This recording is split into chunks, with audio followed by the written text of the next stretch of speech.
This was back in 2015 or 2016. I'm a career tow truck driver, and at this point, I've been towing cars for most of my adult life. I will likely do so until I either retire or die, whichever comes first. At the time, I was working for a pretty small towing company with only 2 employees, and we rotated who was on call each weekend. It was my weekend on call, and it was summer, so with people being out and about late and whatnot, I was pretty busy. Cleaning up accidents, towing broken down cars, both in the city and off the highway. I was fine with it, as I was paid commission at the time, so the more calls I did, the more money I made. It was a Saturday night, now Sunday morning, and it's around 2:30 to 3 o'clock in the morning. And like I said, I've been busy. I'm tired and a little grumpy, and I kind of just wanted to go home, when my phone rings. It's an insurance company asking if we can do a tow for one of their customers, who was broken down on the side of the highway. The breakdown location they give me is about 15 miles out of town, which I normally wouldn't do, but the tow destination happens to be a dealership that's only a couple minutes away from my apartment. I contemplated rejecting the call, but because I'm paid commission, I figured screw it. I can run up and grab this car, drop it off around the corner from my place, and hopefully I can just head home and get a couple hours of shut-eye. So I take the call and I hop on the highway. The insurance company provided me with the customer's first name, which we'll say was Kara, and gave me a phone number for her. Usually I try to make contact with people who are on the side of the highway to let them know I'm on my way and give them an ETA. I tried calling her a couple of times, but she didn't answer. Not unusual though. After a short while, I see hazard lights up the way on the shoulder, so I turn on my strobes and start slowing down. As I approach, I notice that not only is there the late model car that I'm looking for, but there's another car on scene as well that doesn't have its hazards on, and it's parked in front of the car I'm meant to tow. This can be kind of annoying but not uncommon, as I need to be able to get in front of the disabled car in order to load it, and sometimes people don't realize that. But because the car is there, I instead pull up behind both cars. You're supposed to do this so that as the tow driver, you're the one that has to make the weird maneuver of pulling off the shoulder and back onto the shoulder, and so the other car just has to drive straight forward on the shoulder. Standing at the trunk of the late model car, which is now directly in front of me, is a man and a woman. The woman is probably in her early 20s and dressed up for a night out. She's probably about 5'1", maybe 5'2", and she's wearing tight leather pants, a halter top, long black hair, and is very pretty. The man, on the other hand, is probably around 5'10" and skinny, maybe 150 pounds, wearing a dark hoodie and dirty jeans. They're standing very close facing each other. She has her arms crossed and he's leaning down talking to her. I stepped out of my truck and approached them both and introduced myself. They separate a few feet, and I look at the woman and say, "Are you Kara?" And she nods. I say I'm here for an insurance company, and I ask what's going on with the car. Pretty much immediately, the man pipes up and says, "Yeah, it's just having some fuel issues. It's an easy fix. Can you please just drop it off at this commuter parking lot? I'm gonna fix it up for her." I'm rather annoyed at this because the commuter lot in question is further up the highway, and I'm already 15 miles out of town. Like I said before, I only took this call because it was supposed to be coming back toward my apartment, and I really wanted to go home. Not only that, but in order to change the original tow destination, I would have to call the insurance company and wait on hold for who knows how long for a representative, and then let them know of the change, and try to get them to pay me extra for the dead miles back home after unloading. And I really didn't want to do any of that. And thirdly, this is a late model car. I'm no mechanic, but it's new enough that whatever is wrong with it is likely covered under warranty, so the dealership is really the best place for it to go anyways.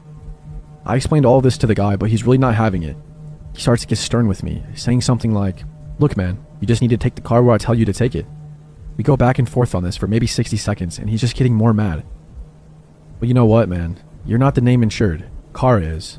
The easy way to settle this is to ask what she wants me to do with the car, and whatever she says is what I'll do.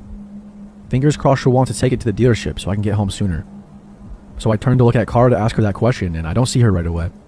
She's no longer standing where she was just a minute ago, which was slightly off to my right. I continue to not see her until I've turned almost all the way around, because she's standing directly behind me. And by directly, I mean within an inch of my back, arms still crossed. I look down at her and she locks eyes with me. Her eyes were as wide as plates, almost owl-like. And immediately, it feels like she's staring into my soul. She didn't say a word, and she didn't have to. I took a step back and did what felt like a double take. I looked at him, then at her, then at him again, and then back at her.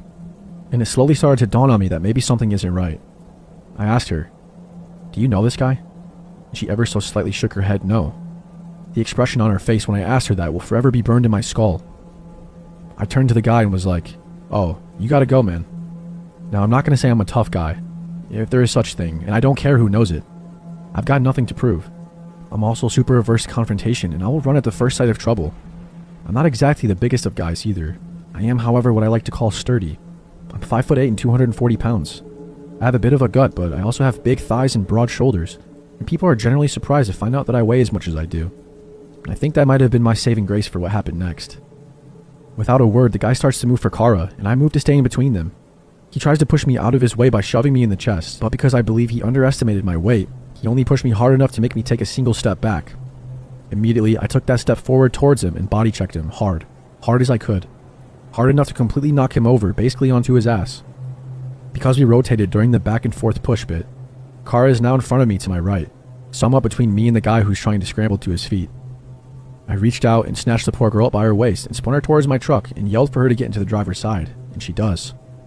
I turn back to the guy, who's standing up again at this point, and he's breathing hard. He gets right up in my face but doesn't do anything, just breathes at me. I stare him right in his face, and mustering up the best dad voice I can, I just say, "You need to go." I'm shaking now, and I'm absolutely terrified. Had no clue if he had a weapon, and I didn't know if he was going to try to fight me. And I don't know what I would do if he did. Like I said, I don't really consider myself a tough guy. I don't know how to fight, and I've never been in a fight in my life. What if I get badly hurt? What if I get stabbed? What the hell do I do now? I just want to go home. I wasn't even going to take this damn call. All this is running through my head at lightning speed. After probably around 15 seconds or so, which felt like eons, he kind of huffs a bit and smiles one of the creepiest smiles I've ever seen, and finally starts to back off. Sucking his teeth and rubbing his hands together, he slowly walks backwards a few steps, then makes his way to his car and gets in and drives off. I stay motionless, watching him until I could no longer see his taillights. I got Kara's car loaded up on the tow truck, and as we made our way to the dealership, she told me through tears that her car had shut off while she was driving. She pulled onto the shoulder and called her parents, because she was on their insurance. Her parents made the call to the insurance company, who eventually dispatched me to her location. While she was waiting, a bit after she made the call, the guy pulled up in front of her and walked up to her passenger side window to try to talk to her, asking if she needed help, etc. She told him she was fine, that a tow truck was coming and she didn't need any help. But he persisted, and she tried to tell him off. Eventually, she tried to roll up the window.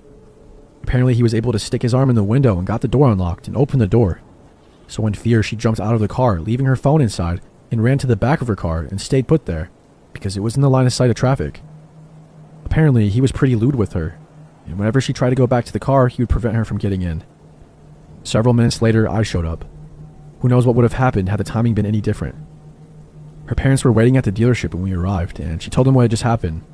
Her parents also gave me a $20 tip, which was all the cash they had on them at the time, and Kara gave me a very tight and clearly heartfelt hug before I left. I never saw her again. I tell you what, every guy has probably daydreamed at some point of coming to the rescue of a beautiful girl in trouble, myself included. You think you're going to act like a superhero, that you're going to be the cat's ass. But for me, being in that situation, in that moment, was one of the most terrible feelings I've ever had in my life. Being forced into a confrontation I didn't want nor was prepared for, not knowing what to expect from a clearly not well unhinged individual. I didn't feel like the cat's ass, and I didn't feel like a hero. I felt like a scared little kid encountering a bully on the playground for the first time. If I'm ever in a situation like that, I will never not intervene though. I just really hope I don't have to.